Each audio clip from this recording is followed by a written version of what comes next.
আসসালামু আলাইকুম শিক্ষার্থীরা, তোমাদেরকে আজকে আমি রসায়ন দ্বিতীয় পত্র প্রথম অধ্যায় অর্থাৎ পরিবেশ রসায়ন এর উপর প্রথম আলোচনা শুরু করব। আর এই চ্যাপ্টারটির আলোচনাগুলো পর্যায়ক্রমে তোমাদের আমি ইউটিউব চ্যানেলে দিতে থাকব। তোমরা আশা করি এগুলো দেখবে। তো আজকের যে বিষয়টি প্রথমত শুরু করা হচ্ছে সেটি হচ্ছে বায়ুমণ্ডল। তো শুরুতে আসি আমরা বায়ু কি। তো বায়ু হচ্ছে একটা, আমরা জানি যে বায়বীয় পদার্থ। তো বায়ু হচ্ছে একটা মিশ্র পদার্থ, অর্থাৎ এর মধ্যে বিভিন্ন ধরনের বায়বীয় পদার্থের সমসত্ব মিশ্রণ রয়েছে। তাহলে এর সংজ্ঞাটা আমরা এইভাবে বলতে পারি, বিভিন্ন ধরনের বায়বীয় পদার্থের বা গ্যাসীয় পদার্থের সমসত্ব মিশ্রণকে বায়ু বলা হয়। তো এর মধ্যে কি কি সমসত্ব পদার্থ হিসাবে মিশ্রিত থাকতে পারে? যেমন থাকতে পারে নাইট্রোজেন, অক্সিজেন, কার্বন ডাইঅক্সাইড, জলীয় বাষ্প, কিছু নিষ্ক্রিয় গ্যাস থাকতে পারে যেমন হিলিয়াম, নিয়ন, আর্গন, ক্রিপ্টন, এই সকল থাকতে পারে। এছাড়া অন্যান্য কিছু থাকতে পারে, সেটা কার্বন কণা, ধূলিকণা, এই জাতীয় পদার্থ সামান্য পরিমাণ থাকে। তাহলে বায়ু হচ্ছে একটি মিশ্র পদার্থ, অর্থাৎ বিভিন্ন ধরনের গ্যাসীয় পদার্থের একটি সমসত্ব মিশ্রণ, একে বলা হচ্ছে বায়ু। বায়ুমণ্ডল এটা কি হতে পারে? তো আমরা যদি বলি যে বায়ুমণ্ডল হচ্ছে আমাদের পৃথিবী পৃষ্ঠকে বা ভূপৃষ্ঠকে আবৃত করে যে বায়বীয় আস্তরণ বিদ্যমান।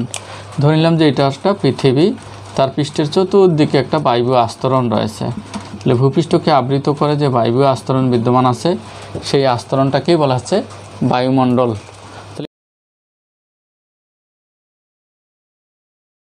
তাহলে এই বায়ুমণ্ডলটির বিস্তৃতি সাধারণত ধরা হয়ে থাকে, এই বিস্তৃতি সাধারণত ধরা হয় এই ভূপৃষ্ঠ থেকে 0 থেকে 500 কিলোমিটার পর্যন্ত বায়ুমণ্ডলের অস্তিত্ব রয়েছে। তবে এই বায়ুর অস্তিত্ব কিন্তু আমরা পেয়ে থাকি সাধারণত 1600 কিলোমিটার পর্যন্ত। টোটাল বিস্তৃতি হচ্ছে 1600 কিলোমিটার পর্যন্ত। তাহলে ভূপৃষ্ঠ থেকে 1600 কিলোমিটার পর্যন্ত এই অঞ্চলটাকেও কোনো ক্ষেত্রে বায়ুমণ্ডল ধরা হয়েছে। তবে প্রকৃতপক্ষে বায়ুমণ্ডল আমরা ধরব 0 থেকে 500 কিলোমিটার পর্যন্ত, এটা হচ্ছে প্রকৃত বায়ুমণ্ডল। তো এই যে আমরা বায়ুমণ্ডলটা পেয়েছি, অর্থাৎ এই বায়ুমণ্ডলের যে উপাদানগুলো রয়েছে সেগুলোকে বলা হচ্ছে বায়ুর উপাদান। তাহলে বায়ুর উপাদানগুলো কি কি, আমরা এটা এখন দেখব যে বায়ুর উপাদান কি কি। বায়ুর উপাদানগুলো যে উপাদানগুলো বায়ুতে সব সময় পাওয়া যায় সেগুলোকে বলা হচ্ছে বায়ুর মুখ্য উপাদান বা প্রধান উপাদান। কিছু কিছু উপাদান আছে বায়ুর মধ্যে, সেই উপাদানগুলো কিন্তু সামান্য পরিমাণে থাকে বা কোনো স্থানের বায়ুতে থাকতে পারে, আবার কোনো স্থানের বায়ুতে নাও থাকতে পারে, সেগুলোকে হচ্ছে গৌণ উপাদান। আবার কিছু কিছু উপাদান রয়েছে যেগুলো সব স্থানের বায়ুতে নাও থাকতে পারে, সেই বায়ুর উপাদানগুলোকে আমরা বিশেষ উপায়ে শনাক্ত করতে পারি। তবে সাধারণ কোনো পদ্ধতিতে এদের পরিমাণ নির্ণয় করা যায় না। তাহলে বায়ুর যে সকল উপাদানকে শনাক্ত করা যায় কিন্তু এদেরকে সাধারণ উপায়ে এদের পরিমাণ নির্ণয় করা যায় না, সেগুলোকে বলা হয় থাকে চিহ্নিত উপাদান বা ট্রেস এলিমেন্ট বলা হয় থাকে। তাহলে বায়ুতে আমরা 3 ধরনের উপাদান পেতে পারি। একটা হচ্ছে মুখ্য উপাদান, যেগুলো থাকতেই হবে বায়ুতে। একটা হচ্ছে গৌণ উপাদান, যেগুলো বায়ুর মধ্যে থাকতেও পারে নাও থাকতে পারে। আর একটা হচ্ছে ট্রেস এলিমেন্ট বা চিহ্নিত উপাদান। তো বায়ুর মধ্যে যে উপাদানগুলো রয়েছে প্রধান উপাদান, বায়ুর উপাদানগুলো আমরা সেগুলো একটু দেখার চেষ্টা করি। বায়ুর উপাদান, বায়ুকে আমরা দুইভাবে চিন্তা করতে পারি। যে বায়ুতে পানি থাকে না বা আর্দ্রতা মুক্ত জলীয় বাষ্প থাকে না, সেগুলো শুষ্ক বায়ু বলা হয়। আর সাধারণ যে বায়ু রয়েছে আমাদের ভূপৃষ্ঠের কাছাকাছি, সেই বায়ুগুলোতে কিন্তু জলীয় বাষ্প মিশ্রিত থাকে। তো আমি সাধারণ বায়ুর উপাদান বলতেছি। সাধারণ বায়ুতে কি কি উপাদান থাকে, সেই উপাদানগুলো হচ্ছে নাইট্রোজেন থাকে, সবচেয়ে বেশি পরিমাণে নাইট্রোজেন থাকে। এই নাইট্রোজেনের পরিমাণটা হচ্ছে আয়তন হিসাবে আমরা সাধারণত বলতে পারি 1.6%। এগুলো বই ভেদে একটু হেরফের হয়ে থাকে। আর অক্সিজেন যেটা, এটা কিন্তু সাধারণ বায়ুতে অক্সিজেনের পরিমাণ হচ্ছে প্রায় 20.60% এটা থাকে। এছাড়া থাকে কিছু নিষ্ক্রিয় গ্যাস, যেমন আর্গন, নিয়ন, হিলিয়াম ইত্যাদি থাকে।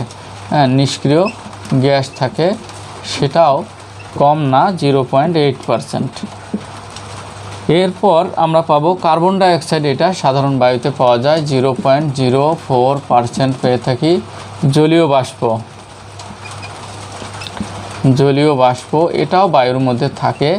এইটা থাকে মোটামুটি নিম্ন অঞ্চলের বায়ুতে 1.4%। এই হলো বায়ুর সাধারণ বায়ুতে এই উপাদানগুলো থাকে, মোটামুটি এই সংযুক্তি থাকে।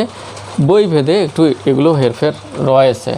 তারপর যদি আমরা এটাকে ভর হিসাবে চিহ্নিত করি তাহলে এটা আরেক ধরনের পেয়ে থাকবো। আবার যদি সেটা অনার্দ্র বা কার্বন ডাইঅক্সাইড মুক্ত বায়ু বা শুষ্ক বায়ু চিন্তা করি, সেই ক্ষেত্রে এদের পার্সেন্টেজ একটু কম বেশি হতে পারে। অর্থাৎ অনার্দ্র এবং কার্বন ডাইঅক্সাইড মুক্ত বায়ুতে এই দুইটা জিনিস থাকবে না, তখন এদের সংযুক্তিরও কিন্তু পরিবর্তন হবে। তাহলে আমরা যদি বলি যে কার্বন ডাইঅক্সাইড ও বাষ্প, জলীয় বাষ্প মুক্ত বায়ুতে আমরা এই যে নাইট্রোজেনটা যেটা রয়েছে সেটা হচ্ছে 78.11%, এইটা রয়েছে। আবার অক্সিজেনটা কিন্তু রয়েছে প্রায় 21% রয়েছে। আবার এখানে নিষ্ক্রিয় গ্যাস বা অন্য যে উপাদানগুলো আছে সেগুলোর পরিমাণ একটু বেশি, 0.94%। আর এই দুটা তো নেই, কার্বন ডাইঅক্সাইড এবং বাষ্পমুক্ত বায়ুতে এই দুটো উপাদান থাকে না।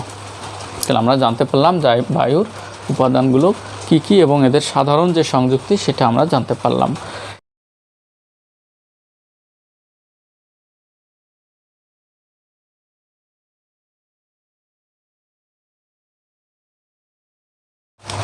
বায়ুমণ্ডলের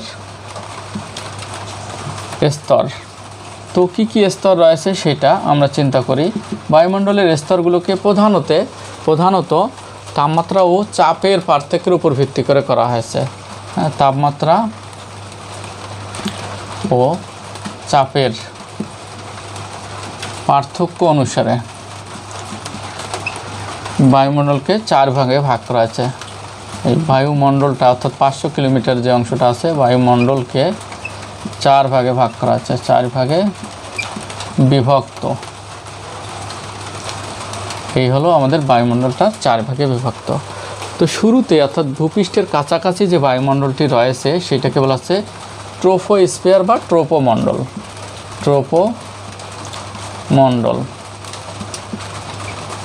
ট্রোপোমণ্ডল সাধারণত হচ্ছে ভূপৃষ্ঠের যদি 0 থেকে আমরা শুরু করি তাহলে ট্রোপোমণ্ডলের বিস্তৃতি হচ্ছে 0 থেকে কোনো বইয়ে 11 কিলোমিটার, কোনো বইয়ে 12 কিলোমিটার, কোনো বইয়ে 15 কিলোমিটার। আমি সর্বোচ্চটাই ধরলাম, এটা হচ্ছে 0 থেকে 15 কিলোমিটার পর্যন্ত বিস্তৃত। তো এটার তাপমাত্রার কিন্তু পার্থক্য রয়েছে বলে এটা কিন্তু একটা স্তরের মধ্যে রয়েছে। তাহলে এটার কিন্তু তাপমাত্রা যখন পৃথিবী পৃষ্ঠের তাপমাত্রা ধরা হয়, এটার গড় তাপমাত্রা পৃথিবী পৃষ্ঠের 15 ডিগ্রি সেলসিয়াস ধরা হয় থাকে। এই তাপমাত্রাটা 15 থেকে উপরের দিকে গেলে কিন্তু কমে যায়। কেন কমে কেন বাড়ে এটা আমি এরপরেই আলোচনায় আসবো। তাহলে সেইখানে টেম্পারেচারটা হচ্ছে 15 ডিগ্রি সেলসিয়াস হতে কমতে কমতে -56 ডিগ্রি সেলসিয়াসে পরিবর্তিত হয়। এটা গেল ট্রোপোস্ফিয়ারের তাপমাত্রার পার্থক্য। ট্রোপোমণ্ডলটাই হচ্ছে আসলে বায়ুমণ্ডলের মূল অংশ। তো আমরা সব সংক্ষিপ্ত আমরা চলে আসি, আবার পরে এগুলো ডিটেলস আলোচনা করব। তারপরে হচ্ছে স্ট্রাটোমণ্ডল বা স্ট্রাটোস্ফিয়ার। এই স্ট্রাটোস্ফিয়ারটা কিন্তু 15 পর থেকে শুরু, এটা 50 কিলোমিটার পর্যন্ত বিস্তৃত। এটাতেও আবার টেম্পারেচার -56 ডিগ্রি সেলসিয়াস। এখানে কিন্তু 15 থেকে কমে গেছে, এখানে কিন্তু বাড়বে, -56 থেকে বাড়তে বাড়তে -2 ডিগ্রি সেলসিয়াসে চলে আসছে।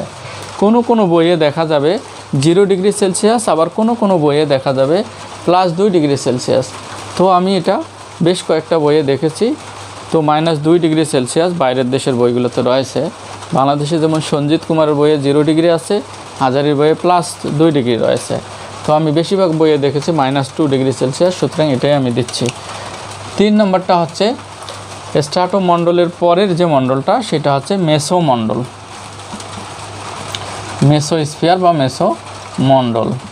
এই মেসোমণ্ডলটা 50 থেকে বইভেদে 80 কিলোমিটার বা 85 কিলোমিটার রয়েছে। এই ক্ষেত্রে আমরা টেম্পারেচার যেটা পাবো, তাহলে প্রথমে টেম্পারেচার কমতে থাকে যে স্তরটা, সেটা একটা মণ্ডল। আবার যেখান থেকে বাড়া শুরু হয় সেটা একটা মণ্ডল। আবার যেখান থেকে আবার কমা শুরু হবে সেটা আর একটা মণ্ডল। তাহলে এখানে শুরুটা হবে -2 ডিগ্রি সেলসিয়াস, এটা কমবে এখন -92 ডিগ্রি সেলসিয়াস পর্যন্ত এটা চলে যাবে কমতে কমতে। তাহলে এটা একটা মণ্ডল। 4 নম্বরে যে মণ্ডলটা আমরা পাবো সেটা হচ্ছে থার্মোমণ্ডল। থার্মোমণ্ডল বা তাপমণ্ডল। এই থার্মোমণ্ডল আমরা যেটা পাচ্ছি সেই মণ্ডলটা হচ্ছে 85 থেকে 500 কিলোমিটার, 85 থেকে 500 কিলোমিটার পর্যন্ত, অর্থাৎ বায়ুমণ্ডলের যে মূল অংশ সেটার শেষ মাথা পর্যন্ত। এখানে টেম্পারেচারের কোনো কমতি নেই, এখানে কমেছে। এবার এখানে -92 ডিগ্রি সেলসিয়াস থেকে বাড়তে বাড়তে প্রায় 1200 ডিগ্রি সেলসিয়াস পর্যন্ত চলে যায়। এছাড়াও বায়ুর উপাদানগুলো রয়েছে আরেকটি মণ্ডলে, সেইটা আমরা যদিও বায়ুমণ্ডলের হিসাবে ধরবো না। 5 নম্বরটা হচ্ছে এক্সোস্ফিয়ার, এক্সোমণ্ডল বা এক্সোস্ফিয়ার। এইটা হচ্ছে 500 হতে 1600 কিলোমিটার পর্যন্ত বিস্তৃত। এর টেম্পারেচার শুধু বাড়তেই থাকে, অর্থাৎ 1200 ডিগ্রি সেলসিয়াস শুরু, এর ঊর্ধ্বে বাড়তেই থাকবে। তাহলে এই মণ্ডলটির তাপমাত্রা বাড়তে থাকবে। এখন প্রশ্ন হলো এক্সোমণ্ডলকে সহ যদি আমরা 5 ভাগে ভাগ করি তাহলে বায়ুমণ্ডল 5 প্রকার হয়ে থাকে, কিন্তু প্রকৃতপক্ষে এক্সোমণ্ডল বায়ুমণ্ডলের অংশের মধ্যে ধরা হয় না। এখন এর কারণটা কি? এক্সোমণ্ডলের টেম্পারেচার এত বেশি থাকে যে সেখানে বায়ুর যে কণাগুলো আছে অক্সিজেন, নাইট্রোজেন, সেগুলো অণু অবস্থায় থাকে না, হয়তো এগুলো আয়ন আকারে রয়েছে, এবং এদের পরিমাণ এত কম থাকে, ঘনত্ব এত কম থাকে যে একটা পরমাণু বা একটা আয়ন যদি থাকে এখানে আর একটা থাকবে আমেরিকায়, এত ডিস্টেন্সে এক একটা আয়নের অবস্থান থাকবে। এদের মধ্যে কোনো কালেও সংঘর্ষে লিপ্ত হওয়ার সম্ভাবনা থাকে না, এবং এদের চলার পথটা সবসময় সরল হয়ে থাকে, অর্থাৎ বক্র পথে এরা চলে না। আমরা জানি সাধারণত বায়ুর মধ্যে কণাগুলোর ঘনত্ব বেশি থাকার কারণে বায়ুর কণাগুলো একে অপরকে ধাক্কা দেয়। যদি একটা কণা আর একটা কণাকে ধাক্কা দেয়, ধাক্কা দিলে তার গতিপথ চেঞ্জ হয়, এদিকে চলে যায়, আবার এখানে গতিপথ চেঞ্জ হয়, এদিকে আসে, এলোমেলো।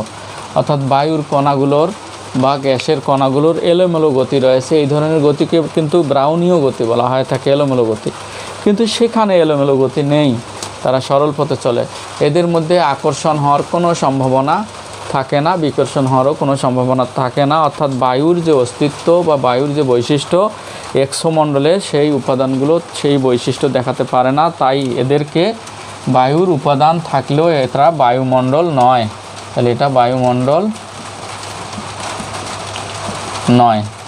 তাহলে আমরা কি পেলাম? যে আসলে প্রকৃতপক্ষে বায়ুমণ্ডল এই 4টায় বায়ুমণ্ডল হিসাবে ধরা হয়েছে। তো আমরা এখন এই বায়ুমণ্ডলের কোন মণ্ডলে কি উপাদানগুলো থাকে সেগুলো আমরা আলোচনা করব। তার আগে এই বায়ুমণ্ডলগুলোর যে 4টে স্তরের কথা আমরা জানতে পারলাম, এখন এটাকেও যদি এর মধ্যে ধরি তাহলে মোট 5টা মণ্ডল আছে বায়ুমণ্ডল। এই মণ্ডলগুলোর মধ্যে 3 প্রকার মণ্ডলে, যেখানে এই মণ্ডলে তাপমাত্রা প্রথমে কমছে, এই মণ্ডলে এসে আবার বাড়া শুরু হয়েছে, এই মণ্ডলে আবার কমা শুরু হয়েছে। অর্থাৎ এদের মধ্যে তাপমাত্রার পার্থক্যের আমরা সিরিয়ালটা দেখতে পাই। অর্থাৎ এরা ঠিকই আছে যে তাপমাত্রার পার্থক্য কম বেশি হচ্ছে। সেই ক্ষেত্রে এদের চাপেরও কিন্তু কম বেশি হয়ে থাকে, এক এক জায়গায় চাপ এক এক রকম হয়ে থাকে। এই জন্য বলা হচ্ছে তাপমাত্রা চাপ এর উপর ভিত্তি করে। কিন্তু থার্মোমণ্ডলে তাপমাত্রা শুধু বেড়েছে, এক্সোমণ্ডলেও শুধু তাপমাত্রা বেড়েছে। তাহলে এই 3টা মণ্ডল, অর্থাৎ ট্রোপোমণ্ডল, স্ট্রাটোমণ্ডল আর মেসোমণ্ডল, এই 3টা মণ্ডলে এদের 3টারই বৈশিষ্ট্য একই রকম, অর্থাৎ এরা সমপর্যায়ের মণ্ডল, অর্থাৎ এদের তাপমাত্রা কমা বাড়ার মধ্যে এরা সীমাবদ্ধ রয়েছে। তাই এই 3টি মণ্ডলকে বলা হচ্ছে হোমোমণ্ডল, হোমোস্ফিয়ার। তাহলে 1, 2 আর 3 নংকে হোমোস্ফিয়ার, অর্থাৎ এরা একই জাতের, হোমোস্ফিয়ার, অর্থাৎ এরা সমমণ্ডল, অর্থাৎ এদের মধ্যে বৈশিষ্ট্য কমা বাড়ার বৈশিষ্ট্যটা রয়েছে। আর হচ্ছে 4 আর 5-এর মধ্যে কোনো বৈশিষ্ট্য নাই, তাপমাত্রার পার্থক্য নেই, অর্থাৎ এরা শুধু বাড়ন্ত পর্যায়ে একই ডিজাইনের।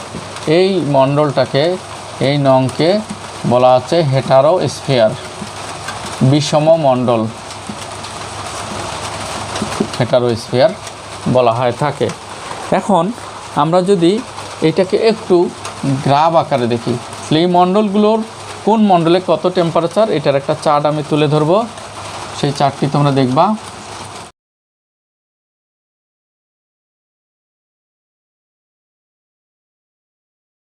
তো বায়ুমণ্ডলের আমরা প্রথমত যদি আসি, যেটা হচ্ছে ট্রোপোস্ফিয়ার বা ট্রোপোমণ্ডল। সেই ট্রোপোমণ্ডলের মধ্যে বায়ুর যে মূল উপাদানগুলো সেগুলোর 70% উপাদানেই কিন্তু ট্রোপোমণ্ডলের মধ্যেই বিদ্যমান থাকে। নাইট্রোজেন, অক্সিজেন, কার্বন ডাইঅক্সাইড, জলীয় বাষ্প আর অন্যান্য যে উপাদানগুলো আছে পুরো বায়ুর 70%টাই এই মণ্ডলের মধ্যে থাকে। এই মণ্ডলটা কখনোই শান্ত থাকে না। এই মণ্ডলের বায়ু প্রবাহ, ঘূর্ণিঝড়, জলোচ্ছ্বাস যা কিছু আছে, ঝড় বৃষ্টি সবগুলোই কিন্তু ট্রোপোমণ্ডলের মধ্যেই বিদ্যমান থাকে। তাই এটা একটা অস্থির মণ্ডল, অস্থিতিশীল মণ্ডল হিসাবেও পরিচিত। এই মণ্ডলের উপাদানগুলোর মধ্যে হচ্ছে নাইট্রোজেন, অক্সিজেন আর হচ্ছে কার্বন ডাইঅক্সাইড, জলীয় বাষ্প, এগুলো সবই রয়েছে। হিলিয়াম, নিয়ন, আর্গন, ক্রিপ্টন, রেডন অর্থাৎ নিষ্ক্রিয় গ্যাসগুলো সব কিছুই কম বেশি রয়েছে। এবার আমরা এইটাকে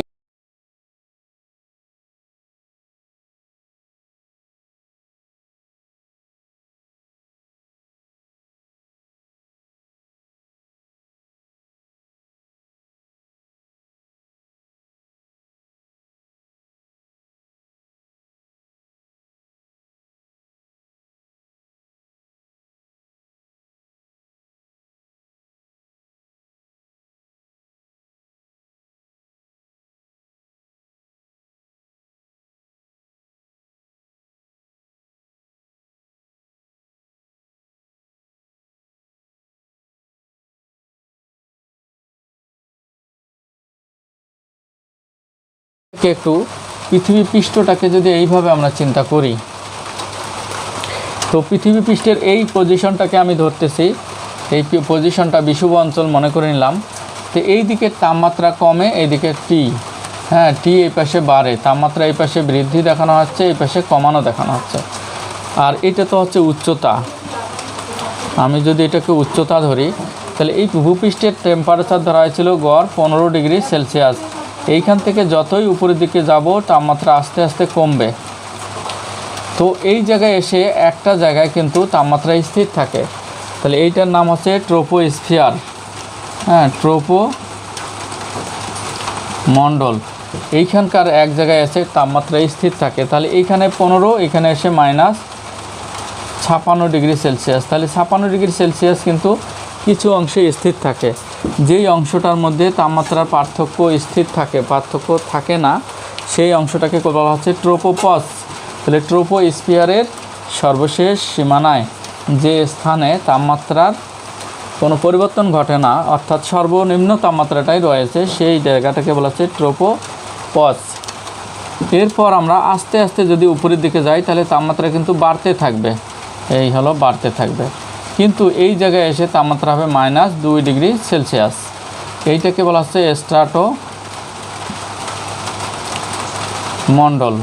এই স্ট্রাটোমণ্ডল যেটা আমরা পাচ্ছি, সেই স্ট্রাটোমণ্ডলের মধ্যে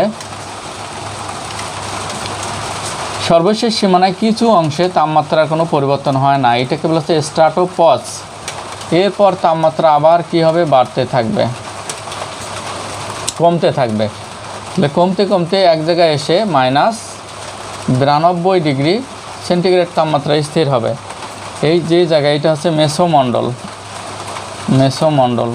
তাহলে এই জায়গাটাকে বলা হচ্ছে মেসোপজ। এরপর বাড়বে, এবার হচ্ছে থার্মোমণ্ডল। এটা বাড়বে, এটার কোনো সীমানা নেই। তাহলে এই জায়গায় টেম্পারেচার 1200 ডিগ্রি সেলসিয়াস পর্যন্ত উঠে যায়। তো আমরা এইটাকে বলবো মেসোপজ। এইটাকে আমরা বলবো স্ট্রাটোপজ। এই অংশটাকে বলবো আমরা ট্রোপোপজ। তাহলে যে জায়গাগুলোতে তাপমাত্রা স্থির থাকতেছে সেগুলোর নামের শেষে পজ যুক্ত হচ্ছে। এখন যদি বলা হয় যে বায়ুমণ্ডলের সবচেয়ে কোন স্থানে তাপমাত্রা সবচেয়ে কম, তাহলে আমরা বলবো মেসোপজ বা মেসোমণ্ডলের শেষ সীমানায় তাপমাত্রা সবচেয়ে কম রয়েছে। তো আমরা একটা বিষয় জানতে পারলাম যে বায়ুমণ্ডলের এই জায়গাগুলোতে তাপমাত্রার পরিবর্তনটা কিভাবে হচ্ছে। এবং অলরেডি তোমাদের উচ্চতার কথা বলেছি যে এইখান থেকে এটা ধরে নিয়েছি 15 কিলোমিটার, এখান থেকে এইটা ধরে নিয়েছি 50 কিলোমিটার, এখান থেকে এইটা ধরছি আমরা 85 কিলোমিটার, আর এইখান থেকে এটা ধরতেছি আমরা 500 কিলোমিটার। আর পরের অংশটা তো এক্সোমণ্ডল, সেখানে ওটা তো বায়ুমণ্ডলের আওতায় আসে না। কারণ কি সেটা বলা হয়েছে।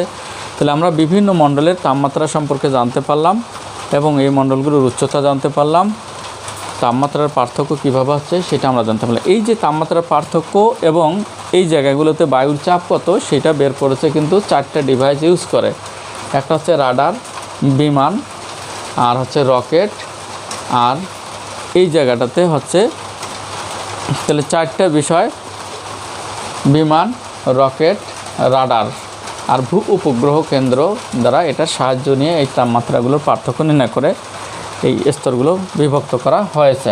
বায়ুমণ্ডলের সবচেয়ে শীতলতম স্থান আমরা যেটা বলতে চাই সেটা আমরা কি পাবো, সেই সবচেয়ে শীতলতম স্থানটাকে আমরা বলবো মেসোপস। এই মেসোপসটা হচ্ছে সবচেয়ে শীতলতম স্থান। এখন আমরা যদি উপর থেকে আসি, এই যে উপর থেকে সূর্য মামা তাপ দিতেছে, সূর্য মামা হেসে হেসে তাপ দিতেছে আর আমরা সেই তাপ শক্তি শোষণ করতেছি। এই তাপ শক্তিটা কিন্তু ভূপৃষ্ঠের মধ্যে আসতেছে, ভূপৃষ্ঠে আসতেছে। আসার পথে সেই তাপ শক্তি বিভিন্ন স্তর ভেদ করে আসে। তো ভূপৃষ্ঠের যখন বিভিন্ন স্তর ভেদ করে আসে, তো শুরুতেই আমরা যে এখানে মণ্ডলটা পেয়েছি সেই মণ্ডলটার নাম কি ছিল? এই মণ্ডলটার নাম ছিল থার্মোস্ফিয়ার। তাহলে উপর থেকে তাপমাত্রা যখন এইখানে আসে তাহলে তাপমাত্রা কিন্তু থার্মোস্ফিয়ারের তাপমাত্রা এই দিকে ছিল -92 ডিগ্রি সেলসিয়াস। তাহলে এই পাশে তাপমাত্রা কমে গেছে থার্মোস্ফিয়ারে। আবার এইখানে এসে আবার বেড়ে গেছে, এখানে -2 ডিগ্রি সেলসিয়াস। আবার এখানে কমে গেছে -56 ডিগ্রি সেলসিয়াস। আবার কিন্তু বেড়ে গেছে 15 ডিগ্রি সেলসিয়াস। একটু চিন্তার বিষয় যে সূর্য কিন্তু শক্তির উৎস, মূল আধানটা হচ্ছে শক্তির সূর্য। সূর্য থেকে যখন তাপটা আসতেছে, আসার সময় তাপমাত্রা কমে যাচ্ছে। তাহলে সূর্য থেকে যে তাপটা আসতেছে সেই তাপমাত্রাটা কমে যাচ্ছে। এই কমে যাওয়াটাকে বলা হচ্ছে ঋণাত্মক কমে যাওয়া, মানে ঋণাত্মক। উপর থেকে চিন্তা আমাদের করতে হবে, ঋণাত্মক বিলোপন, বিলোপন এইটাকে বলা হচ্ছে নেগেটিভ ল্যাপস, ল্যাপস। তাহলে এটাকে বলা হচ্ছে নেগেটিভ ল্যাপস। এই জায়গায় তাপমাত্রা বেড়ে গেছে, এই যে বাড়ছে, তাহলে এটা হবে পজিটিভ ল্যাপস। এইখানে আবার কমে গেছে, এটা হবে নেগেটিভ ল্যাপস। এইখানে বেড়ে গেছে, এটা হবে পজিটিভ ল্যাপস। তো এখন যদি বলা হয় পজিটিভ ল্যাপস কি, তাহলে আমাদের কিন্তু মূল সূত্রটা খুঁজতে হবে। সূর্যের মানে শক্তির উৎস থেকে আসতে কমা বাড়া, এই অনুযায়ী ল্যাপসগুলো চিন্তা করা হয়েছে। এখন আমরা যদি এই পাশ থেকে যাই, তাহলে যে স্তরে ভূপৃষ্ঠ থেকে উপরের দিকে গেলে তাপমাত্রা কমে সেটা পজিটিভ ল্যাপস। এই দেখো, এইখানে তাপমাত্রা কমলে পজিটিভ ল্যাপস, আবার তাপমাত্রা বাড়লে নেগেটিভ ল্যাপস। কিন্তু এটা পজিটিভ নেগেটিভ কথাটা কিভাবে আসলো সেটা কিন্তু আমি তোমাদের বলে দিলাম, পজিটিভ ল্যাপস আর নেগেটিভ ল্যাপস কীভাবে হচ্ছে।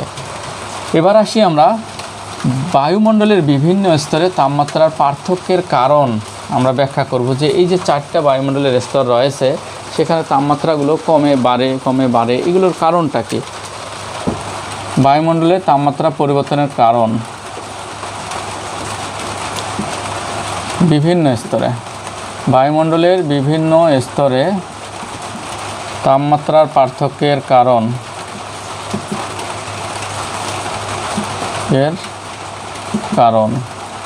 তো আমরা তাপমাত্রা পার্থক্যের যদি কারণ খুঁজতে যাই তাহলে আমাদেরকে 2টা বিষয় মনে রাখতে হবে। এটা হলো ভূপৃষ্ঠ, এদিকে কমছে বাড়ছে, আবার কমছে আবার বাড়ছে।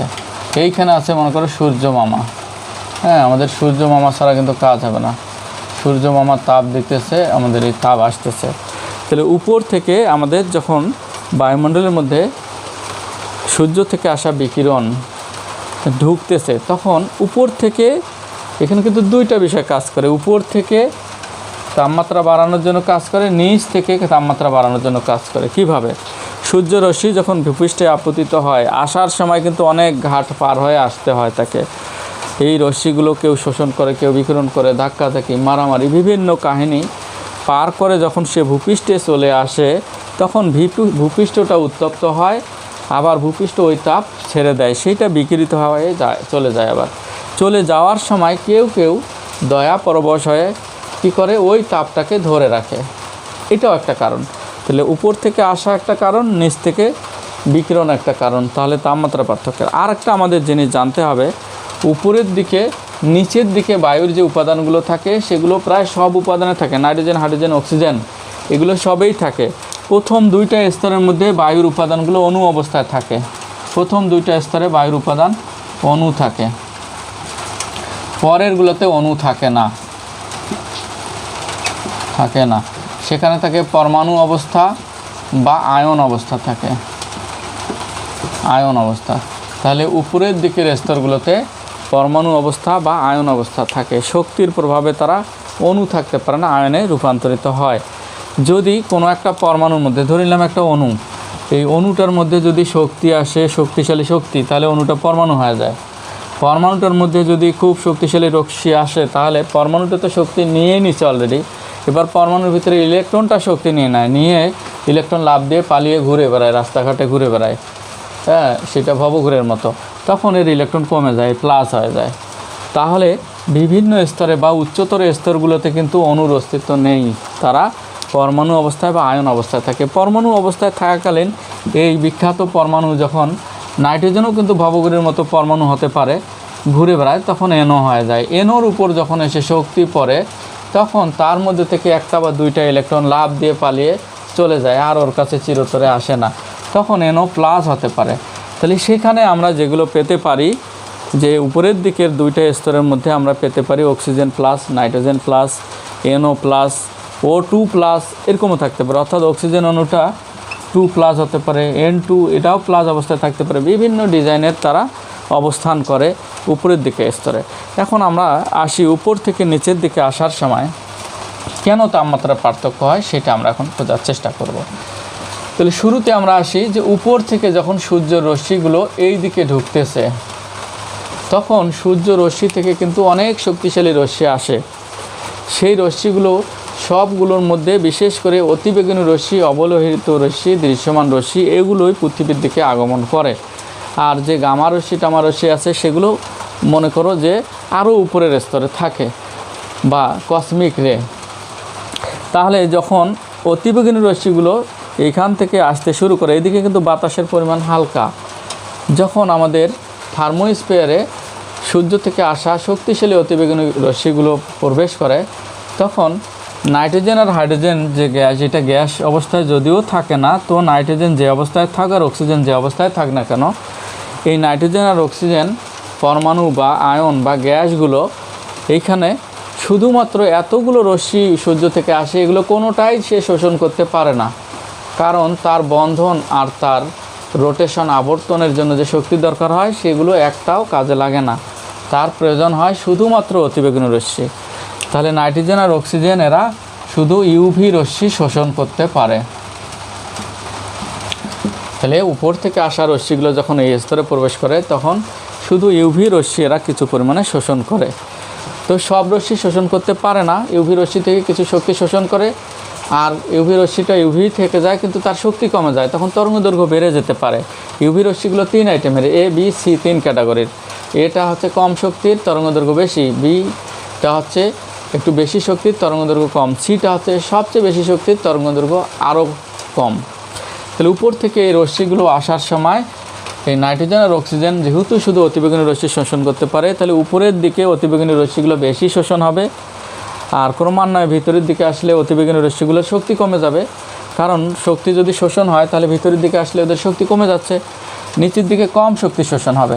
তাই উপরের দিকের অণু বা আয়নগুলো বেশি শক্তি ধারণ করে রাখে এবং তাপমাত্রা বাড়াতে পারে, কিন্তু নিচের দিকে যখন অতিবেগুনি রশ্মিগুলো আসে, অতিবেগুনি রশ্মিগুলোরই শক্তি কমে যায়, ফলে ওই শক্তি থেকে এরা খুব বেশি শক্তি শোষণ করতে পারে না, যে কারণে নিচের দিকে যতই নিচে আসে ততই শক্তি শোষণের হার কমে যায়, তাই তাপমাত্রা নিচের দিকে কমে যায়। তাহলে এইখানে যদি 1200 থাকে, আর এইটা কিন্তু এখানে 85 থেকে এটা 500 কিলোমিটার ডিস্টেন্স, তাহলে এই 500 কিলোমিটার ডিস্টেন্সের মধ্যে আসলে ওর তাপমাত্রা কমতে কমতে -92 ডিগ্রি সেলসিয়াসে এত তাপমাত্রা নিচে কমে আসে।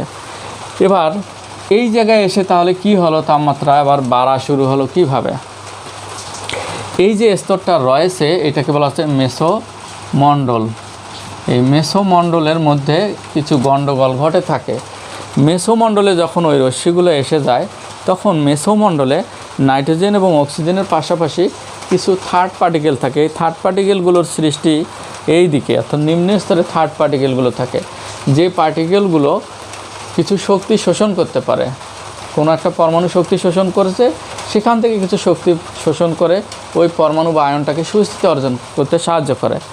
তাহলে থার্ড পার্টিকেল হতে পারে কারা? সেটা হতে পারে কোনো আয়ন, কোনো অণু বা কোনো পরমাণু বা ধূলিকণা, এগুলো থার্ড পার্টিকেল হতে পারে। তাহলে এইখানে এসে যখন আসে তখন নিচের দিকে কিন্তু থার্ড পার্টিকেল অর্থাৎ আয়নের পরিমাণ বা পরমাণুর পরিমাণ অনেক বেশি থাকে বা ধূলিকণার পরিমাণ অনেক বেশি থাকে। তাহলে কেউ যদি শক্তি শোষণ করে, ধরে নিলাম অতিবেগুনি রশ্মি নাইট্রোজেন শোষণ করে, অক্সিজেন শোষণ করে। আবার ভালো করে শোনো, যে এই মণ্ডলে যখন আসা হয় তখন এখানেও কিন্তু নাইট্রোজেন অক্সিজেন থাকে। এই নাইট্রোজেন অক্সিজেনগুলোও কিন্তু অতিবেগুনি রশ্মি শোষণ করে। এখানে শোষণের পরে যেগুলো থাকে সেগুলোও আবার এরা শোষণ করতে পারে। তো যখন এরা শোষণ করে, কিছু শোষণ করে, তার সাথে সাথে এখানে কিন্তু থার্ড পার্টিকেল থাকে। নাইট্রোজেন অক্সিজেন ছাড়াও এখানে NO+, N2+, অক্সিজেন প্লাস এই টাইপের কিন্তু আয়ন থাকে। তাহলে ওরাই কিন্তু থার্ড পার্টিকেল। ওরা কিন্তু শুধু অতিবেগুনি রশ্মি শোষণ করে না, ওরা কিন্তু অবলোহিত দৃশ্যমান অঞ্চলেরও শক্তি শোষণ করতে পারে। তাহলে যেহেতু এই রশ্মিগুলো নিচের দিকে আসতেছে, তখন থার্ড পার্টিকেলের সংখ্যা, থার্ড পার্টিকেলকে কিন্তু থার্ড পার্টিকল এদেরকে কিন্তু M দ্বারা আমরা দেখাবো। তাহলে এই দিকে M এর পরিমাণ বেশি থাকে, M থাকে এই জায়গায় বেশি। তাহলে যতই নিচের দিকে আসবো M এর পরিমাণ বাড়বে, এই দিকে আসলে আরও M এর পরিমাণ, মানে থার্ড পার্টিকেলের পরিমাণ বাড়বে। তাহলে অতিবেগুনি রশ্মি শোষণের পরিবর্তে থার্ড পার্টিকেল অন্য রশ্মিও শোষণ করে। দৃশ্যমান অবলোহিত যা আসবে তাই সব শোষণ করবে। তাহলে থার্ড পার্টিকেল যত বেশি পাওয়া যাবে এদিকে, তাহলে শোষণের হার বেশি হয়, অর্থাৎ সূর্য থেকে আসা শক্তির কিছু শক্তি তারা শোষণ করে ধরে রাখে। তাহলে উপরের দিকের তুলনায় থার্ড পার্টিকেল নিচের দিকে বেশি থাকায় এরা বেশি পরিমাণে শক্তি শোষণ করে, তাই উপরের থেকে নিচের দিকে তাপমাত্রা একটু হলেও বাড়ে, যেটা এখানে এসে 92 থেকে বেড়ে -2 ডিগ্রি সেলসিয়াস তাপমাত্রায় পৌঁছে গেছে। অর্থাৎ 90 ডিগ্রি সেলসিয়াস তাপমাত্রা বেড়ে গেছে 50 থেকে 85 কিলোমিটার, অর্থাৎ 35 কিলোমিটার জায়গার মধ্যেই। এটার মূল কারণ হলো থার্ড পার্টিকেলের উপস্থিতি। এইবার আমরা আসি এই জায়গায় কি কাহিনীটা ঘটে। এই জায়গার কাহিনীটা ঘটার পেছনে দুইটা বিষয় দায়ী আছে। শেষের দুটির স্তরের মধ্যে তাপমাত্রার পার্থক্যের জন্য উপরের দিকের রেডিয়েশন যেমন দায়ী, নিচ থেকে বিকিরিত অবলোহিত রশ্মিও কিন্তু দায়ী থাকে। এই জায়গায় যখন আসে, আমি আগেই বলছি যে অতিবেগুনি রশ্মিগুলো 3 আইটেমের অতিবেগুনি রশ্মিগুলোর A, B, C, তার মধ্যে সবচেয়ে বেশি শক্তিশালী হচ্ছে UVC রশ্মি। UVC রশ্মিগুলো যখন এখানে চলে আসে তখন এইখানে কিন্তু ডাইরেক্ট অক্সিজেন গ্যাস থাকে। এই যে অক্সিজেন কিন্তু অক্সিজেন অবস্থায় থাকে 2 নম্বর স্ট্র্যাটোস্ফিয়ারে। এখানে আয়ন থাকে না, মোটামুটি এরা কিন্তু পরমাণু। তাহলে এখানে নাইট্রোজেন আর অক্সিজেন বেশি থাকে, কার্বন ডাইঅক্সাইড, জলীয় বাষ্প এরা এদিকে থাকে না। তো এখানে নাইট্রোজেনের তুলনায় অক্সিজেনের C টাইপ অতিবেগুনি রশ্মি শোষণ করে। অক্সিজেন যখন UV অর্থাৎ 242 ন্যানোমিটার, এটা হচ্ছে UVC টাইপের রশ্মি, UVC। তাহলে অক্সিজেন গ্যাসটা যখন UVC টাইপের রশ্মি শোষণ করে এই স্তরে, 3 নম্বর স্তরে, তখন সেটা পরমাণু হয়ে যায়। এটাকে বলে ফ্রি রেডিক্যাল, অর্থাৎ এর ইলেকট্রন এ নিয়ে নেয়, ওর ইলেকট্রন ও নিয়ে। এখানে তো শেয়ার অবস্থায় আছে, এখানে শেয়ার আর নাই, দুইটা পরমাণু জোড়া লেগেছে, পরমাণু দুইটা আলাদা হয়ে গেছে। তাহলে এটা পরমাণুতে পরিণত হয়, অর্থাৎ ফ্রি রেডিক্যালে পরিণত হয়। তো এই ফ্রি রেডিক্যালগুলো কিন্তু UV রশ্মি থেকে শক্তি শোষণ করে, যথেষ্ট শক্তি সম্পন্ন অবস্থায় থাকে। এদের সুস্থিতি তুলনামূলকভাবে কম। এই পরমাণুগুলো কি করে, অন্য একটা অক্সিজেন অণুর সাথে এসে এই পরমাণুটার যেহেতু সুস্থিতি কম, জোড়া লাগে, এবং এর যে অতিরিক্ত শক্তি থাকে সেই শক্তিটা কাকে দিয়ে দেয়, থার্ড পার্টিকেলকে দিয়ে দেয়। দিয়ে এই থার্ড পার্টিকেলটাকে ব্র্যাকেটে দিলাম, A আর A জোড়া লেগে O3 হলো, আর থার্ড পার্টিকেলটা শক্তি সম্পন্ন হলো। তাহলে এইভাবে কিন্তু এখানে ওজোন গ্যাস তৈরি হয়, এই স্তরের মধ্যে ওজোন গ্যাস তৈরি হয়। তাহলে এই স্তরটাকেই কিন্তু আমরা ওজোন স্তর হিসেবে বলতে পারি। তো ওজোন স্তরটা কিন্তু তৈরি হয় ট্রোপোস্ফিয়ারের শেষ মাথা থেকে স্ট্র্যাটোস্ফিয়ারের প্রায় মাঝামাঝি পর্যন্ত ওজোন গ্যাসের তৈরি হওয়ার প্রক্রিয়াটা চলতে থাকে। সেখানে ওজোন গ্যাস তৈরি হওয়ার প্রক্রিয়াটা সাধারণত 1 থেকে 10 ন্যানো ppm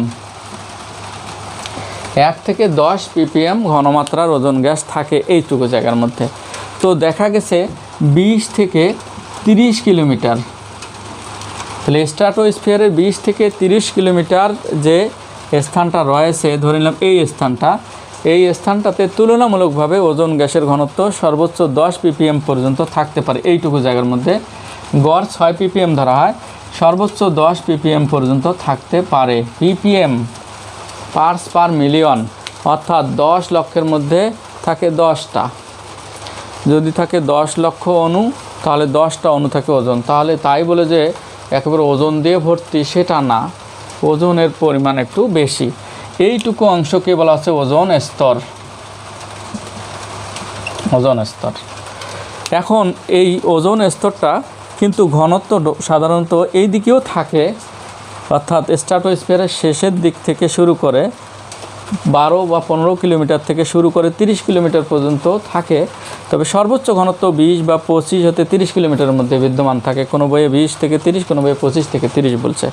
এটাই হচ্ছে মূলত ওজোন স্তর। এখানে সর্বোচ্চ পরিমাণ ওজোন গ্যাসের ঘনত্ব থাকে। তাহলে এই দিক থেকে ওজোন গ্যাস এই দিকে তুলনামূলকভাবে বাড়তে থাকে। এখন প্রশ্ন হলো, ওজোন গ্যাস বাড়তে থাকলেও এটা কোনো সমস্যা না। উপর থেকে যে আসা রশ্মিগুলো, সেই রশ্মিগুলো কিন্তু এইখানে শোষিত হচ্ছে, যেমন এখান থেকে রশ্মি শোষিত হয়ে ওজোন গ্যাস তৈরি হচ্ছে। তাহলে উপরের দিকের তুলনায় এই জায়গাটাতে মোটামুটি বেশি শোষিত হয়, তাহলে এখানে শক্তি ধরে রাখার পরিমাণ একটু বেশি হওয়ার কথা। তাই উপরের দিকে শক্তি ধরে রাখার পরিমাণ বেশি, আর নিচের দিকে যেহেতু ওজনের ঘনত্ব একটু কম থাকে, তাই শক্তি ধরে রাখার পরিমাণ কম। এইটা হচ্ছে একটা কারণ। তাহলে উপর থেকে আসা রশ্মি থেকে শক্তি ধরে রাখার ক্ষেত্রে এই যে থার্ড পার্টিকেল শক্তি ধরে রাখতেছে, আবার ওজনের মধ্যে অক্সিজেন পরমাণুগুলোর মধ্যেও শক্তি কিছু ঢুকে যাচ্ছে, যে কারণে এইদিকে যেহেতু ওজনের পরিমাণ বেশি থাকে, তাহলে এই পাশে টেম্পারেচার বেশি, আর এদিকে আস্তে আস্তে কমতেছে। এটা গেল উপর থেকে আসা প্রভাব। নিচ থেকে যে অবলোহিত রশ্মি, সারাদিন সূর্যের তাপ এসে ভূপৃষ্ঠ গরম হলো, রাত হলে বা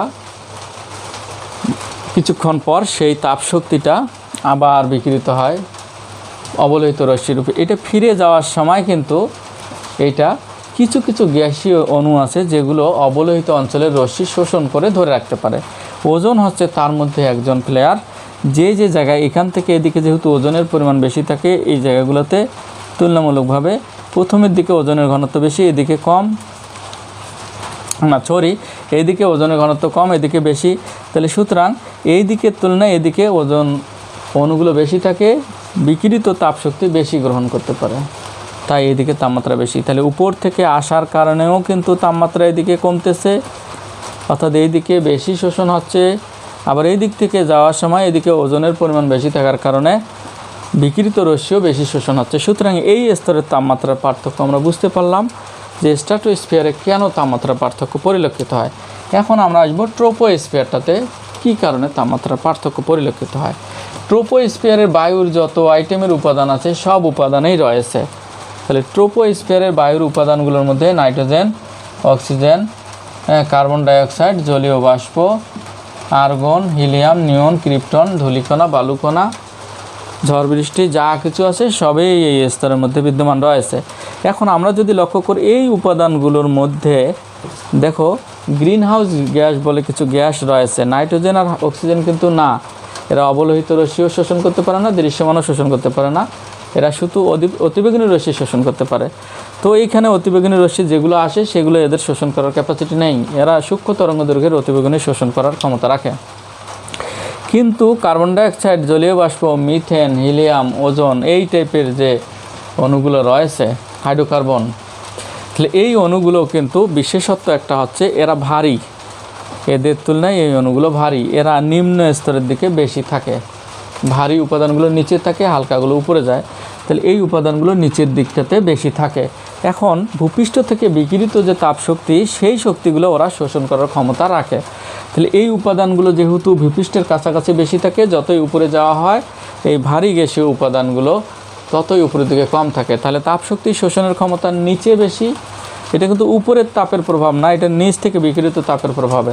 নিচের দিকের ভারী উপাদানগুলো বেশি থাকে, এবং এদের আবার অবলোহিত রশ্মি শোষণের ক্ষমতা অনেক বেশি, তাই এরা ভূপৃষ্ঠ থেকে বিকিরিত শক্তি বেশি পরিমাণে শোষণ করে রাখতে পারে। তাই নিচের দিকে তাপমাত্রা কম, যতই উপরের দিকে যাওয়া হয় এদের পরিমাণ কম থাকে, তাপ শোষণের পরিমাণও কম, তাই উপরের দিকে তাপমাত্রা কম থাকে। তো এই হলো বায়ুমণ্ডলের বিভিন্ন স্তরের তাপমাত্রার পার্থক্যের মূল কারণ।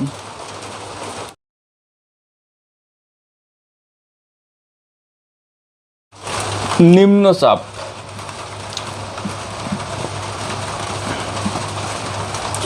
নিম্নচাপটা কি? চাপ কম হলে এটার নাম হচ্ছে নিম্নচাপ।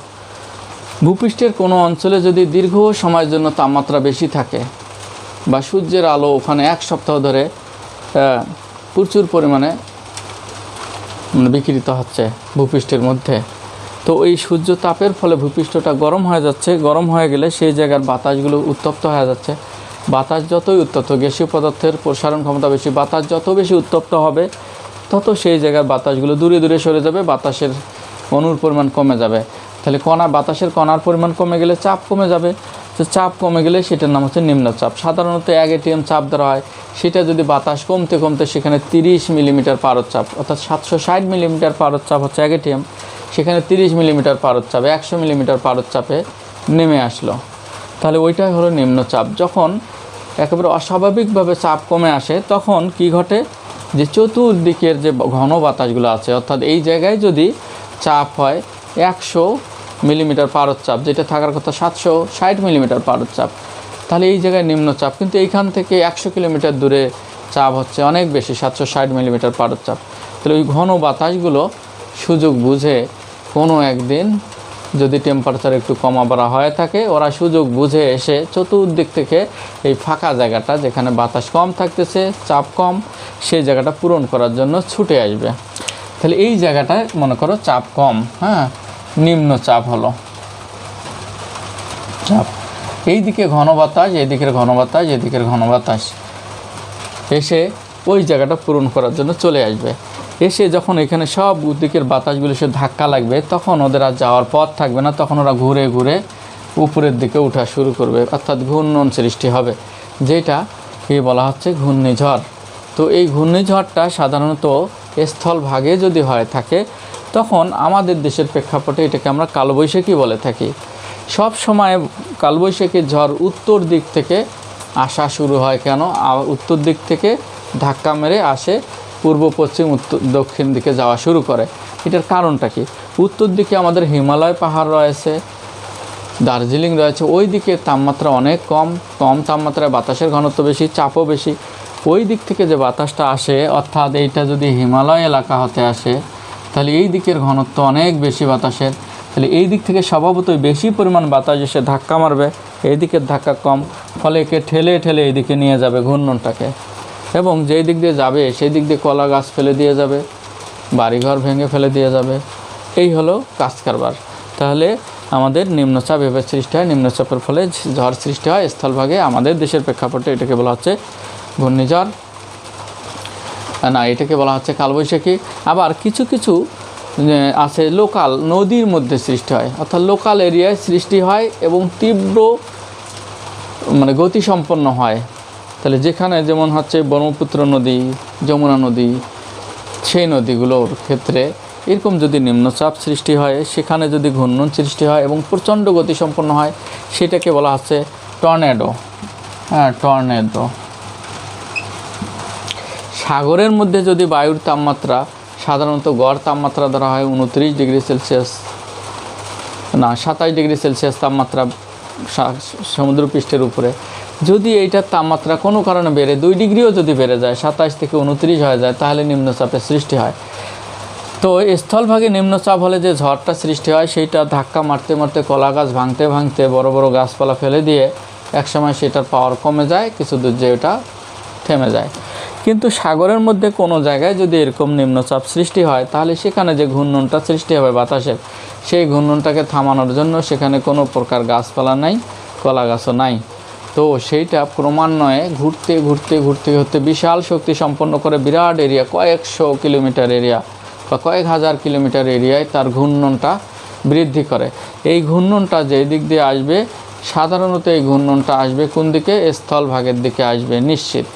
জলভাগ থেকে স্থলভাগের দিকে আসবে। স্থলভাগের তাপমাত্রা বেশি থাকে, জলভাগের তাপমাত্রা কম থাকে, ফলে জলভাগের ওর উল্টা দিকে যে বায়ুটা থাকে সেটার ঘনত্ব বেশি থাকে, আর স্থলভাগের দিকের বায়ুটার ঘনত্ব কম থাকে, ফলে ধাক্কা মেরে কম ঘনত্বের দিকেই ঠেলে নিয়ে আসবে। এই ঠেলে নিয়ে আসার ফলে যেই জায়গা দিয়ে যায় সেই জায়গা দিয়ে সয়লাভ করে দেয়। এইটাকে বলা হচ্ছে ঘূর্ণিঝড়। তাহলে সাগরের সৃষ্টি হলে এটার নাম হচ্ছে ঘূর্ণিঝড়। তো এই যে ঘূর্ণিঝড়টা তৈরি হয়, সেই ঘূর্ণিঝড়টা তৈরি হওয়ার সময় যদি সমুদ্রপৃষ্ঠের পানিটাকে বড় বড় ঢেউ আকারে 10 ফুট 20 ফিট ঢেউ আকারে নিয়ে এসে স্থলভাগ প্লাবিত করে, তখন সেটাকে বলা হচ্ছে জলোচ্ছ্বাস। তাহলে ঘূর্ণিঝড় হচ্ছে ঝড়ের ফলে ঢেউ বড় বড় সৃষ্টি হয়ে স্থলভাগকে প্লাবিত করলে তখন আমরা বলবো সেটাকে জলোচ্ছ্বাস। এরপর যদি কোনো কারণে কোনো স্থানে যদি ভূমিকম্প হয়, সেটা সাগর তলে যদি ভূমিকম্প হয়, ভূমিকম্পের ফলে সাগরে যে ভূমিকম্পটা হয় সেটার ফলে ভূপৃষ্ঠ নড়ে চড়ে ওঠে এবং বিশাল ঢেউয়ের সৃষ্টি হয়। অথবা কোনো জায়গায় যদি ডিসপ্লেস হয়ে যায়, সমুদ্রপৃষ্ঠের তলটা যদি ডিসপ্লেস হয়ে যায়, ভূমিকম্পের ফলে যদি ফাটল হয়, ডিসপ্লেস হয়, তাহলে এক জায়গায় পানি নেমে যায়, এক জায়গার পানি উপরে উঠে যায়। সেটা যদি 5 ফুটও উপর নিচ হয়ে যায়, সেইটা ঢেউ যত বড় সৃষ্টি হবে, এই ঢেউটা দেখা যাবে ছোট ঢেউ বাড়তে বাড়তে, ওখানে থামানোর কেউ নেই, সাগরে কেউ থামানোর নেই। এই ঢেউটা বাড়তে বাড়তে বাড়তে একসময় সে স্থলভাগে 3 ফুট ঢেউ স্থলভাগে এসে 30 ফুট উঁচা হয়ে গেছে। এই ধরনের ঢেউটাকে বলা হচ্ছে সুনামি। তাহলে এইভাবেই কিন্তু নিম্নচাপের কারণেই, এবং তাহলে আমাদের সাগরের যে বিপর্যয়গুলো হয়, সেই বিপর্যয়গুলোর পিছনে ঘূর্ণিঝড় সৃষ্টি, টর্নেডো সৃষ্টি আর হচ্ছে কালবৈশাখী সৃষ্টির পিছনে মূল দায়ী হচ্ছে নিম্নচাপ। সুনামি সৃষ্টির পিছনে মূল দায়ী নিম্নচাপ নয়, সুনামি সৃষ্টির পিছনে মূল দায়ী হচ্ছে ভূমিকম্প। এখন পর্যন্ত বিজ্ঞানীরা যা বলছে তাতে বোঝা যাচ্ছে যে ভূমিকম্পের কারণে সুনামি হয়ে থাকে। তো বায়ুমণ্ডলের বিষয়ে যে ধারণাগুলো মোটামুটি আমি দেওয়ার চেষ্টা করেছি। তো ভালো থাকো, সুস্থ থাকো, সবাইকে ধন্যবাদ।